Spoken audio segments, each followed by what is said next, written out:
Good morning, good evening, whoever you are, wherever you are, whatever you might be doing. We wish to welcome you to the Silverlight Show. The Silverlight shines to illuminate that which lies hidden in darkness.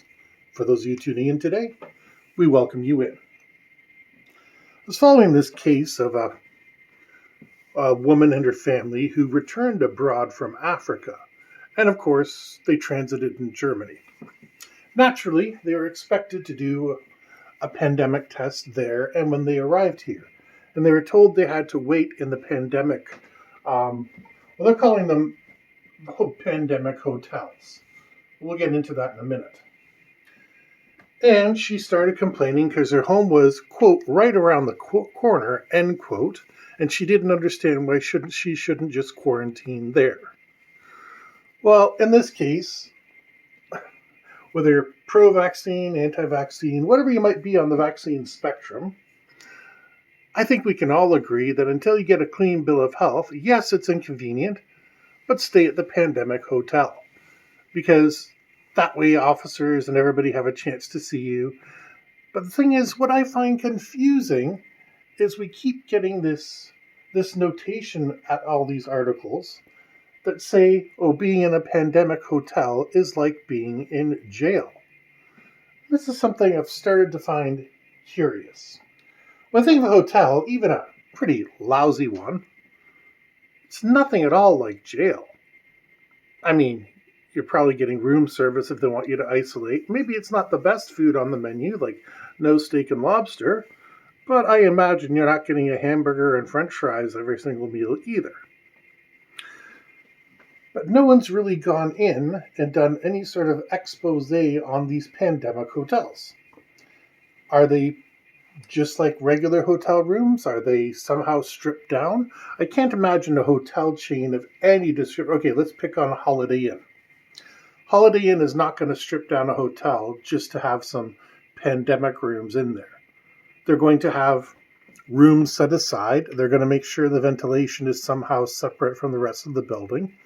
And they're going to have the attendant staff go in and clean this stuff down. Unfortunately, as we know, the service staff are human and sometimes they do a rush job.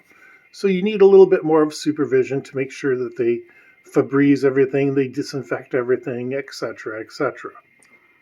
But past that, living in a hotel for a couple of weeks until they can verify that you do not have the pandemic, which is not a pleasant test, doesn't seem too bad. And the sooner you prove you don't have the virus, then the sooner you can go about your life.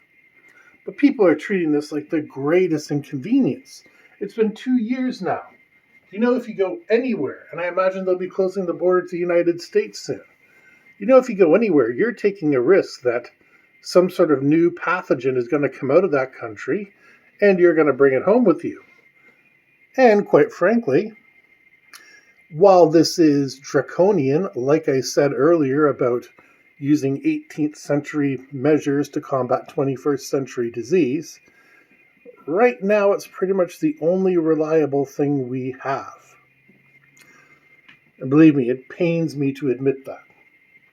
Especially now that they're saying that the Omicron variant is able to reinfect people that previously have been immunized or have been through the pandemic.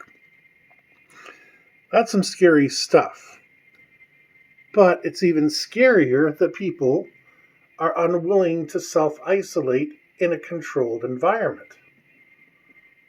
I mean, we're talking about, okay, when you decide to take your vacation to wherever, let's pretend South Africa. Why? I don't know. It's the first country that popped to mind. So you did manage to take your kids to South Africa, and on the way back, you're encountering this sort of stuff. You knew it before you left. It wasn't a surprise. And, you know, yes, it's tragic that you wound up caught up in the middle of this, but how big of a surprise was it really that something was going on in the world and you're in the center of it? Now, the appeal that they should be allowed to go home, that would be nice. In my perfect, beautiful world of rainbows and sunshine and happiness, I would like that. But unfortunately, We can't convince drunk drivers to stay at home. Anyone remember Bruce Smith of the Buffalo Bills who decided at 4 o'clock in the morning to go and get donuts after he was ripped? And I don't mean the fact that he worked out a lot. I mean he was drunk as a skunk. Yeah, we can't trust people not to drink and drive. And if we can't do that, how, I ask you, can we trust people not to go outside and to self-isolate? The fact is we can't. And so we have to put people back in these institutions and look over them and make sure that they're not a menace to themselves and to society in general. It's depressing. Here we are 2 years on pretty much since this thing began, and we're still arguing over the basics. Now, the interesting thing about this are going to be the numbers. I can remember Doug Ford, the Premier of Ontario, saying he was going to put the province into lockdown if the numbers went above 1,000 again. And now he's waffling on that promise, saying, well, that wasn't a hard number. Yeah, it was. Because the second we got below 1,000, you opened the number. But once again, his daughter's little shenanigans on being anti-vax and something maybe show a little more of the Premier than we initially believed. It's fully possible. Attitudes run in families. Now, it's not 100% true that everybody in a family will share exactly the same idea. But the chance of another lockdown, I had given up on my prediction for 2021. And maybe it won't be, but maybe at the beginning of 2022, we're going to be wound up locked down again, which will be interesting for all the people that just got off the previous benefit. We live in an unfortunate world where actions have consequences. And since actions have consequences, we have to be aware of our actions.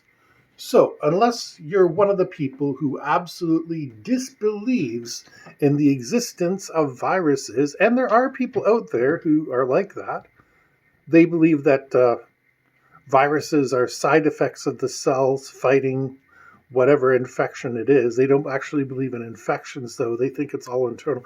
It's hard for me to explain. I've read it once or twice. But yeah, what we see as viruses and bacteria are basically the cells getting rid of toxic material.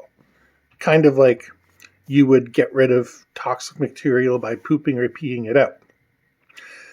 And I admit, not being a professional biologist or something, it has some minor interest for me. I think it has way less evidence than the current epidemiological theory, which involves viruses and bacteria doing their job. But it's enough for me to keep up on it. Just enough to understand it. I'm not going to go out and get my degree in epidemiology unless it's from a major university, but that's me personally. But we have all these different ideas on how things should be run. It's a big mishmash. We're going to quarantine people in hotels. Okay, but what about if somebody lives close to the hotel? Well, we're going to make them wait in the hotel because that's procedure. Okay, that part of the decision-making process is good. And then at what number do we shut down and go into lockdown?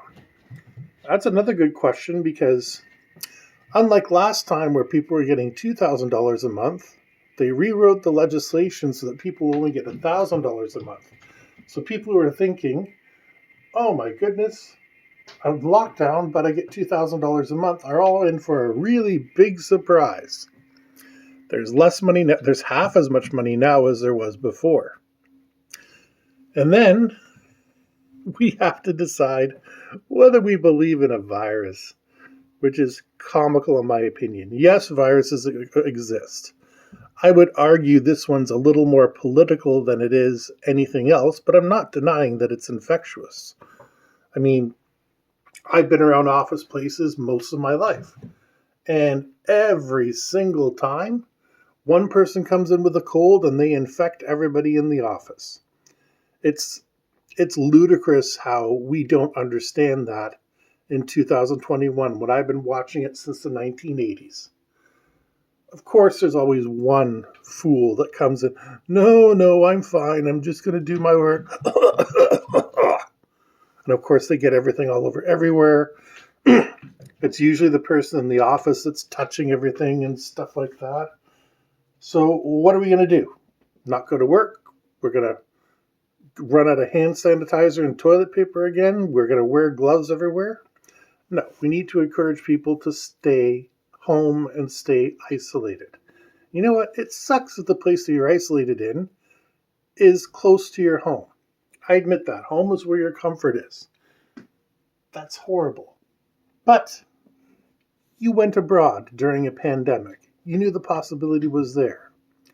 And now, the really cool thing is that they're telling us there might be another variant that's swarming around out there. They don't know it yet, but they suspect off of what they've seen. We're not out of this yet, my friends.